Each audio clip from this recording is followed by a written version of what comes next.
อะไรจะเอาโทรศัพท์ไปคือจานจริง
คือพิธีใหญ่ของพระเทราพิเศษของพระอาจารย์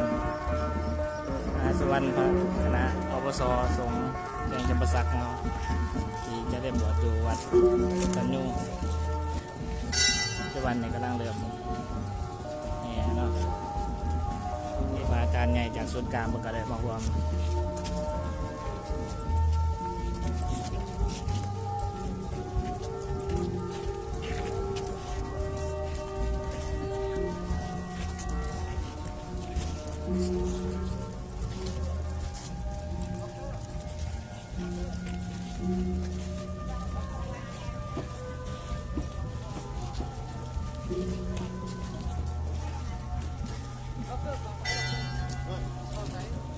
นี่เขาหนีไว้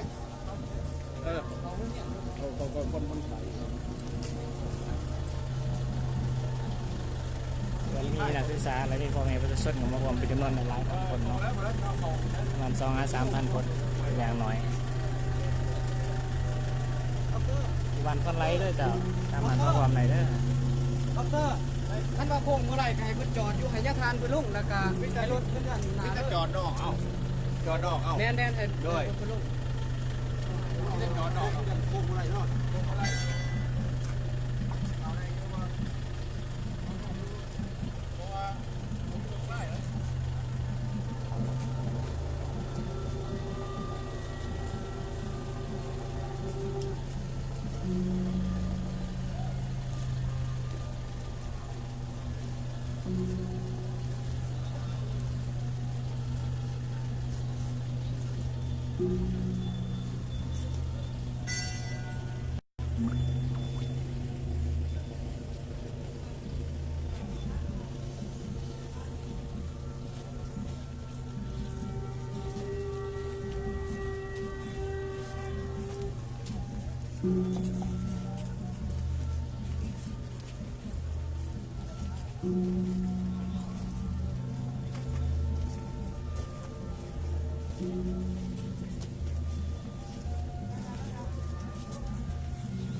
ยืนตัวเด้อยืนได้ยินเสียงคำสาปพระกระดังลูกกับจะนั่งร่วมกันเสร็จก่อนมานาเสียงเกียมนาคุณหมอนั่งมาที่สอง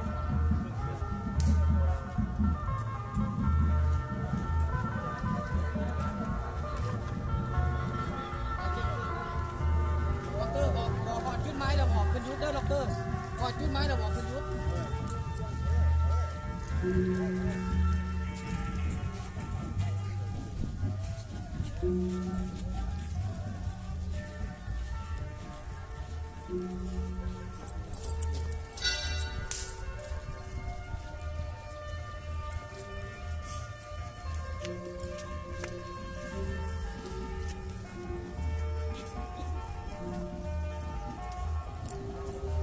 เอาพวกเพ่งเขาปูทั้งนี้ไปเลย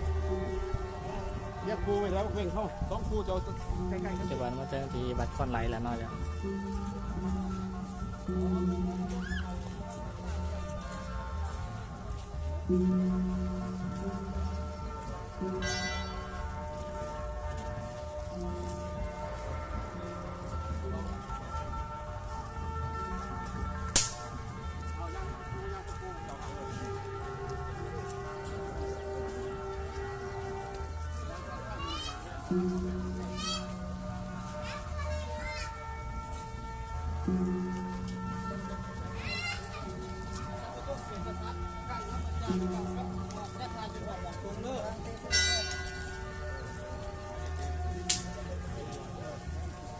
ต้นไม้ต้นไม้ต้นไม้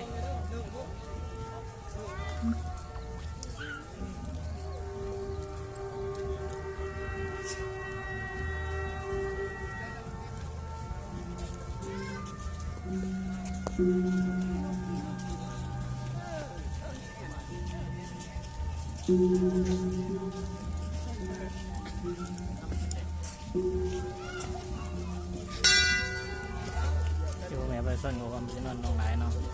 เห็นไหมนี่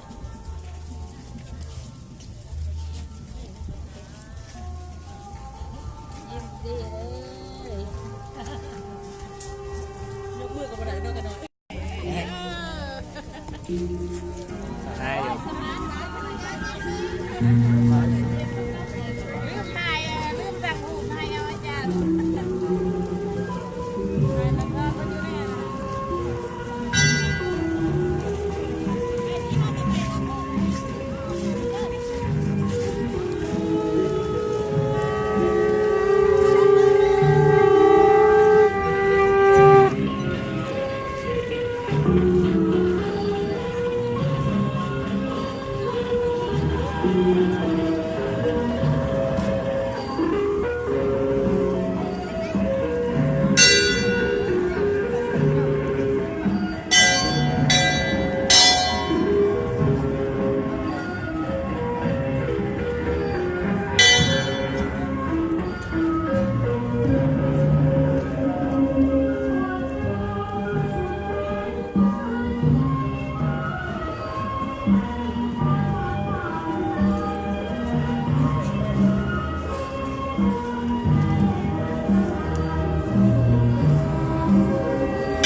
ฝากไลค์ฝากแชร์นะเด้อจ้ะเด้อ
จังหวัดตะนันในกำลังรอทางคนและโยมมันเข้าร่วมในงานพิธีเนาะวันเฮเขาแต่กำลังเริ่มไล่มา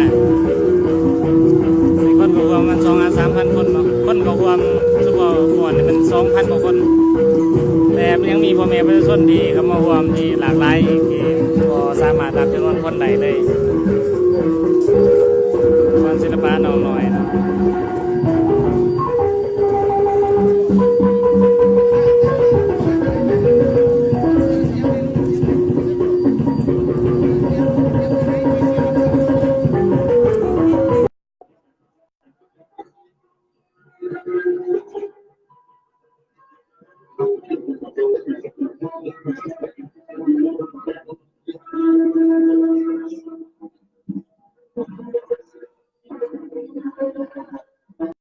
เจ้าปัจจุบันอยู่วันคนไรเนาะ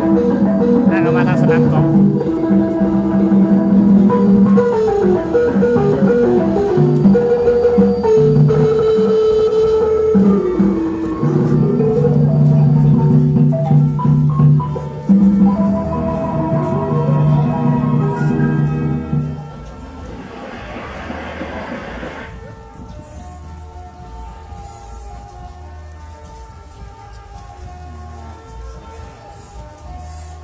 เจนแล้วก็น้องหน่อยเนาะ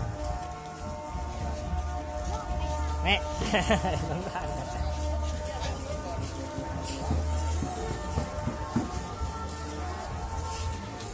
วันแห่หลายพันคนก็เด็กเข้ามาต่อความจริงๆว่าเป็นคนไร้แต่เนาะแล้วก็เนาะคือว่าเต็มคนเลยการนมเขาออกมาหลายสมควรเนาะผมนะจากหลายโรงเรียนเนาะจากวิทยาลัยสารสุขภาพธรรมศาสตร์หลักจากโรงเรียนการเงินอะไรก็มาห่วงเพื่อนครับค่าด้านไหนเนาะปีปัจจุบันนี้สามารถมาได้อยู่ด้วยเจ้าที่น่าจะหัว10 โมง 10 โมงเปิด11 โมง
เล่นได้ไหม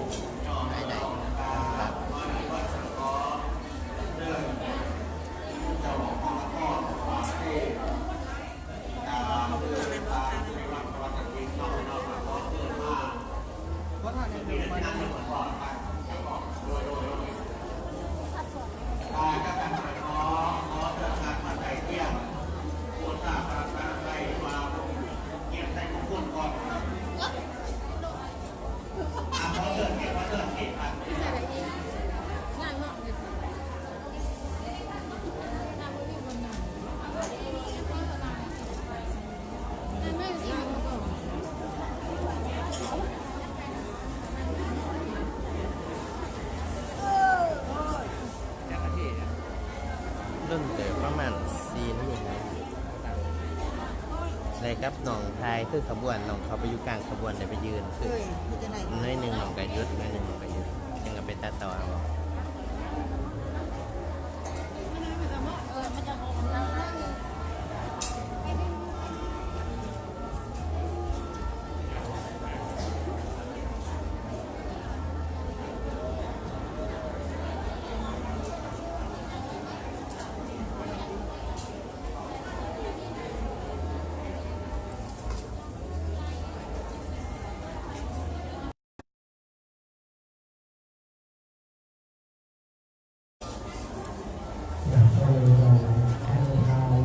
สัมผัส